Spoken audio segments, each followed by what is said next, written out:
بسم اللہ الرحمن الرحیم۔ السلام علیکم۔ رات کا آخری پہر ہے، ایک عجیب سی خاموشی پورے خطے پر چھائی ہوئی ہے۔ نہ توپوں کی آواز سنائی دیتی ہے، نہ فضاؤں میں طیاروں کا شور ہے، نہ ہی سرحد پار سے گولیوں کی گونج۔ مگر یہ خاموشی سکون کی علامت نہیں، بلکہ وہ گھٹن ہے جو کسی طوفان سے پہلے ہوا کرتی ہے۔ سپاہیوں کی سانسوں میں ایک بے چینی سی الجھی ہوئی اور جرنیلوں کے ذہنوں میں تیز دوڑتی ہوئی سوچیں خاموشی کے پردے میں چیخ رہی ہیں۔ ٹھیک چند دن قبل 14 مئی کو دونوں ممالک کے ڈائریکٹر جنرل ملٹری آپریشنز کے درمیان ایک مختصر گفتگو ہوئی تھی، جس میں 18 مئی یعنی آج رات تک جنگ بندی پر رضامندی ظاہر کی گئی تھی۔ جیسے دو پرانے دشمن چند لمحوں کے لیے ہتھیار ڈال کر سانس لینا چاہتے ہوں، مگر اب وہ مہلت ختم ہو چکی ہے۔ نہ کوئی نیا معاہدہ سامنے آیا ہے، نہ کسی فریق نے صلح کی۔ سرحد کے دونوں طرف سپاہیوں کی نظریں ایک دوسرے کی حرکات پر جمی ہوئی ہیں، جیسے کوئی شکاری اپنے شکار پر نظریں گاڑے ہوئے ہو۔ عین اسی وقت پاکستان کی جانب سے ایک پرامن پیغام دیا جاتا ہے۔ D G military operations Al Arabiya channel کو بتاتے ہیں کہ پاکستان سیز فائر برقرار رکھے گا، مگر خاموشی کو کمزوری نہ سمجھا جائے۔ گویا دشمن کو یہ واضح پیغام دیا گیا کہ پہل تم کرو گے، جواب ہم دیں گے، اور ایسا کہ تاریخ کانپ اٹھے گی۔ دوسری جانب بھارت خاموشی سے کسی اور تیاری میں مصروف ہے۔ اسرائیل سے 9 جدید ترین طیارے خریدے جا چکے ہیں۔ یہ طیارے نگرانی کے لیے ہیں یا کسی بڑے منصوبے کا پیش خیمہ؟ وقت نے ان سوالات کے جوابات اپنے پردوں میں چھپا رکھے ہیں۔ ادھر مودی سرکار اندرونی طور پر شدید دباؤ کا شکار ہے۔ کسانوں کے مظاہرے، بے روزگاری، اقلیتوں کے ساتھ ظلم و زیادتی اور انتخابی دباؤ نے سیاسی طور پر اس حکومت کو بے حال کر دیا ہے۔ ایسے میں ماضی کی طرح ایک نیا سرجیکل اسٹرائیک کا ڈرامہ بھی رچایا جا سکتا ہے، تاکہ اندرونی مسائل پر پردہ ڈالنے کے لیے دشمن کے خلاف نعرے بازی کی جائے۔ مگر اب پاکستان 2019 والا پاکستان نہیں رہا۔ اس وقت ہم نے نرمی سے جواب دیا تھا۔ 2025 میں ہم نے مزید مضبوطی سے جواب دے کر یہ بھارت کو باور کرایا ہے کہ ہمیں کمزور نہ سمجھا جائے۔ J-10C نے رافیل جیسے مہنگے بھارتی خواب کو خاک میں ملا دیا ہے، اور یہی وجہ ہے کہ چین نے پاکستان کو 40 J-35 اسٹیلتھ لڑاکا طیارے فراہم کرنے کی پیشکش کی ہے۔ اب معاملہ صرف دفاعی طاقت کے اضافے کا نہیں، بلکہ ایک ایسی حکمت عملی کا ہے جو جنوبی ایشیا میں طاقت کے توازن کو خاموشی سے چین کے پلڑے میں جھکا رہی ہے، اور پاکستان اسی نئی صف بندی کا پہلا مظہر بن کر ابھر چکا ہے۔ یہ کہانی ہے دو ایٹمی طاقتوں کی، جو خاموشی میں بھی گرجتی ہیں، جو مسکراتے ہوئے بھی جنگ کی تیاری کرتی ہیں، اور جو صرف بندوقوں سے نہیں بلکہ بیانیہ ٹیکنالوجی، ڈرونز اور حکمت عملی سے بھی اپنی برتری کی جنگ لڑتی ہیں۔ اب وقت آ چکا ہے، دنیا جان لے اگلی جنگ اگر چھڑی تو وہ صرف ہتھیاروں سے نہیں لڑی جائے گی، بلکہ ڈرونز، ذہانت اور ذہنی چالوں سے طے ہوگی۔ اور اس وقت پاکستان اس شطرنج کی بساط پر پاکستان کی چال غیر معمولی حد تک نپی تلی، مدبرانہ اور دور اندیش ہے۔ علاقائی حریف کے مقابلے میں تکنیکی برتری حاصل کرنے کی کوشش کا مظہر ہے۔ J-35 طیارے جو 2 انجن سے لیس اور جدید سٹیلتھ خصوصیات کے حامل ہیں، یہ ریڈار سے چھپ کے کارروائی کرنے کی صلاحیت رکھتے ہیں اور کثیر المقاصد اہداف پر ضرب لگانے کے قابل بھی ہیں۔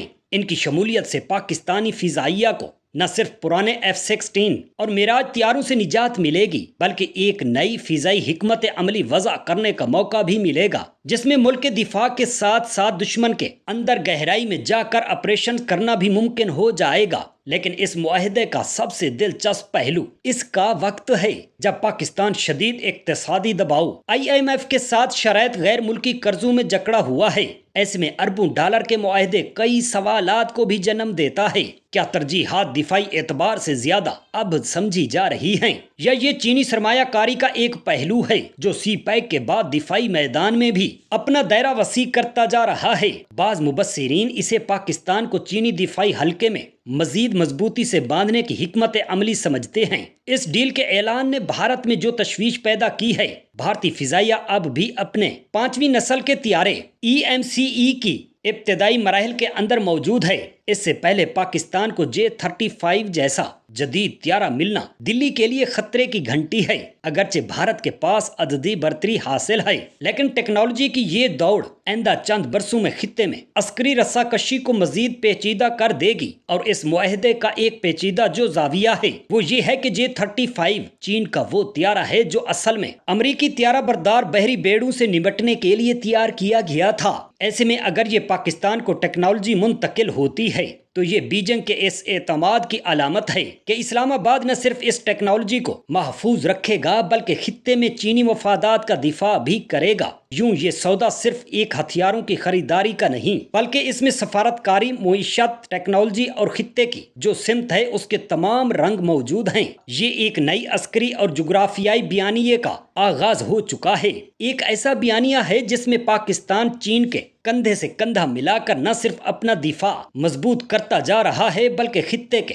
عسکری توازن میں ایک نئی لہر پیدا کرتا جا رہا ہے۔ یہ پیش رفت اس وقت اور بھی زیادہ معنی خیز ہو جاتی ہے جب ہم یہ دیکھتے ہیں کہ پاکستانی J-10C طیاروں کی کارکردگی ایک فضائی جھڑپ کے دوران پاکستانی J-10C بھارت کے رافیل طیاروں کو نہ صرف کامیابی سے نشانہ بناتے ہیں بلکہ چین کی ایوی ایشن مارکیٹ میں غیر متوقع مگر غیر معمولی اعتماد پیدا کرتے ہیں۔ رافیل جیٹ بھارت نے فرانس سے اربوں ڈالر میں حاصل کیا، دنیا کے بہترین 4.5 جنریشن طیاروں میں شمار ہوتا ہے۔ اس طیارے کی شکست چین کے بنائے گئے J-10C کی افادیت کو ثابت کر چکی ہے۔ اس واقعے سے ایک طرح سے عالمی خریداروں کی نظریں چین کی دفاعی صنعت پر مرکوز ہیں اور بیجنگ کے طیارہ ساز اداروں کو ایک ایسا مارکیٹنگ پوائنٹ دیا ہے جسے نہ تو اشتہار کی ضرورت رہی اور نہ ہی نمائش کی۔ J-35 طیارے جو 2 انجن سے لیس اور جدید سٹیلتھ خصوصیات کے حامل ہیں، ریڈار سے چھپ کے کارروائی کرنے کی صلاحیت رکھتے ہیں اور کثیر المقاصد اہداف پر ضرب لگاتے ہوئے دشمن کو نیست و نابود کر سکتے ہیں۔ ان کی شمولیت پاکستانی فضائیہ کو جو نئی جہد فراہم کر چکی ہے، اس سے اس معاہدے کے دلچسپ پہلو کے موقعوں کو اجاگر ہونا بڑا اہم ہے۔ لیکن اس پورے معاملے کے اوپر جب آپ یہ دیکھتے ہیں کہ چین نے پاکستان کے اوپر اعتماد دگنا کر دیا ہے تو یہ ایک مضبوط علامت ہے کہ چین پاکستان کو ایک ایسا دفاعی پڑوسی ملک سمجھتا ہے جو نہ صرف قابل اعتماد ہے بلکہ اس کی ٹیکنالوجی کا عملی مظاہرہ بھی کر سکتا ہے۔ اور بھارت کے لیے اس وقت سب سے تشویش دلی کے لیے خطرے کی گھنٹی ہے، کیونکہ ان کی جہازوں کی تعداد عددی برتری حاصل ہونے کے باوجود جو فضا کے اندر مظاہرہ پاکستان کے ایئر فورس کے جو J-10C کی صورت میں رہا، جو JF-17 تھنڈر کی صورت میں رہا، تو یہ پاکستان کو ٹیکنالوجی کا منتقل ہونا پہلے ہی جو برتری کا ہاتھ بھارت کی فضائی صورتحال پہ تھا وہ اب مزید 2x ہو چکا ہے۔ اور رافیل جیسے طیارے زمین بوس کر کے دنیا کو یہ پیغام دیا کہ مستقبل کی جنگیں صرف مغرب نہیں لڑے گا، لیکن اس پورے منظرنامہ میں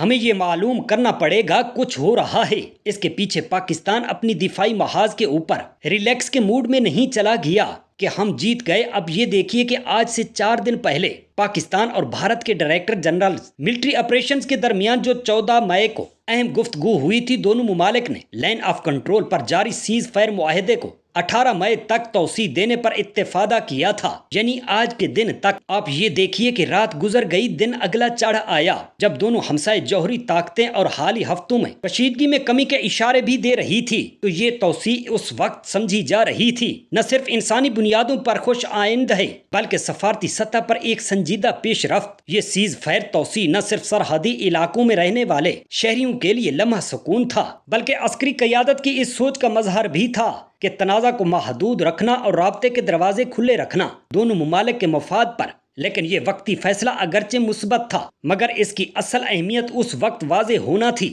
جب اس کے ساتھ ساتھ دیرپا امن کی راہیں بھی تلاش کی جاتی، خصوصاً کشمیر کے محاذ کی۔ لیکن بھارت تیسرے فریق کو وہاں پر قبول کرنے کو تیار ہی نہیں تھا۔ لیکن چین اور پاکستان کے دفاعی معاہدے، بھارتی اندرونی سیاست میں غیر یقینی کی صورتحال اور مغرب کی قوتوں کی جنوبی ایشیا پر نئی توجہ، یہ سب عوامل مل کے اس سیز فائر کی مجبوری یا مصلحت کا حصہ ہو سکتے تھے۔ مگر قطع نظر ان وجوہات کے باوجود یہ بات اپنی جگہ پر اہم ہے کہ دونوں افواج کی اعلیٰ قیادت نے امن کو ترجیح دی۔ لیکن سیز فائر کی مدت ختم ہو چکی ہے، جنوبی ایشیا کی فضا ایک بار پھر غیر یقینی کی صورتحال کی لپیٹ میں آ چکی ہے۔ اس کے بعد کسی بھی نئی توسیع یا باضابطہ اعلامیے کا اعلان نہیں ہوا۔ ایسے میں پاکستان نے سفارتی دانشمندی کا مظاہرہ کرتے ہوئے گزشتہ سب العربیہ چینل کو دیے گئے ایک اہم انٹرویو میں پاکستان نے واضح طور پر اعلان کیا کہ وہ یک طرفہ سیز فائر برقرار رکھے گا، جس کا مطلب یہ ہے کہ پاکستان کسی بھی جنگی کارروائی کی ابتدا نہیں کرے گا، مگر دفاع کے لیے ہر وقت مکمل طور پر تیار ہے۔ اس بیان میں نہ صرف صبر کا پیغام چھپا تھا بلکہ یہ اندیا بھی تھا کہ اگر دشمن نے جارحیت کی تو جواب نہ صرف فوری ہوگا بلکہ غیر روایتی انداز میں دیا جائے گا۔ اسی تناظر میں بھارت کی حالیہ اسٹریٹجک نقل و حرکت پر نظر ڈالنا ناگزیر ہو چکا ہے۔ بھارت نے اسرائیل سے جدید ترین دفاعی ٹیکنالوجی حاصل کی ہے، جس میں بیرو T P drone, Falcon advance radar system اور الیکٹرانک وارفیئر کی بھرپور صلاحیت رکھنے والے آلات شامل ہو سکتے ہیں۔ دفاعی ماہرین کا کہنا ہے کہ یہ محض ایک معمول کی خریداری نہیں بلکہ ایک منظم منصوبہ بندی کا حصہ ہے، جس کا مقصد بھارت کی فضائی نگرانی، سائبر جنگی صلاحیت اور شمالی سرحد پر تکنیکی برتری کو مستحکم کرنا ہے۔ اگرچہ بھارت کو پہلے ہی عددی برتری حاصل ہے اور اس کے پاس کئی جدید ہتھیار موجود ہیں، اس کے باوجود اس نئے اسلحے کی خریداری جب سیز فائر کی مدت ختم ہونے کے دن قریب تھے، جو اس کی نیت پر سوال اٹھاتی ہے۔ اسی سباق میں پاکستان نے نہ صرف چینی ساختہ جدید J-10C طیاروں کی کامیابی کے ذریعے اپنی فضائی قوت میں اضافہ کیا بلکہ اب J-35 طیارے کی ممکنہ خریداری کی خبر بھی سامنے آ چکی ہے، جو پاکستان کی اسٹریٹجک صلاحیت کو مزید وسعت دے گی۔ اس کے نتیجے میں چینی دفاعی صنعت کو بھی عالمی سطح پر اعتبار ہوا ہے اور یہ پیش رفت نہ صرف پاکستان بلکہ پورے خطے کی طاقت کے توازن کو متاثر کر سکتی ہے۔ ادھر بھارت کی داخلی صورتحال بھی انتہائی غیر مستحکم ہے۔ اقلیتوں پر ظلم، کسانوں کی تحریک، عدالتی نظام پر عوامی بے اعتمادی اور نریندر مودی حکومت پر بڑھتی ہوئی تنقید نے داخلی سیاسی بحران کو جنم دیا ہے۔ ایسے میں ماضی کے تجربات کو مد نظر رکھتے ہوئے یہ اندیشہ بڑھ گیا ہے کہ بھارت کی حکومت داخلی مسائل سے توجہ ہٹانے کے لیے بیرونی خطرے کا بیانیہ اپنا سکتی ہے، جیسا کہ ماضی میں کیا گیا۔ خاص طور پر انتخابات کے قریب یہ بی جے پی کی آزمودہ حکمت عملی ہے، جس کے تحت محدود فوجی کارروائی یا ایک اور نام نہاد سرجیکل اسٹرائیک کا دعویٰ خارج از امکان نہیں۔ پاکستان اس تمام صورتحال کا مکمل ادراک رکھتا ہے اور امن کا خواہاں بھی ہے، مگر کسی بھی خطرے کا مقابلہ کرنے کی مکمل صلاحیت بھی رکھتا ہے۔ جنوبی ایشیا جس نازک موڑ پر کھڑا ہے، وہاں ایک چنگاری بڑے تصادم کو جنم دے سکتی ہے۔ چین اور اسرائیل کی دفاعی موجودگی، بھارت کی جارحانہ حکمت عملی اور پاکستان کی دفاعی تیاری، یہ سب مل کر خطے کو ایک ایسی سمت لے جا رہے ہیں جہاں صرف سرحدی جھڑپ نہیں بلکہ ایک بڑی عالمی سفارتی آزمائش جنم لے سکتی ہے۔ اگر آئندہ چند دنوں میں حالات میں کوئی شدت آتی ہے تو یہ صرف دو ملکوں کا معاملہ نہیں رہے گا بلکہ بین الاقوامی قوتوں کے مفادات، اتحادوں اور سفارتی توازن کا امتحان بھی بن جائے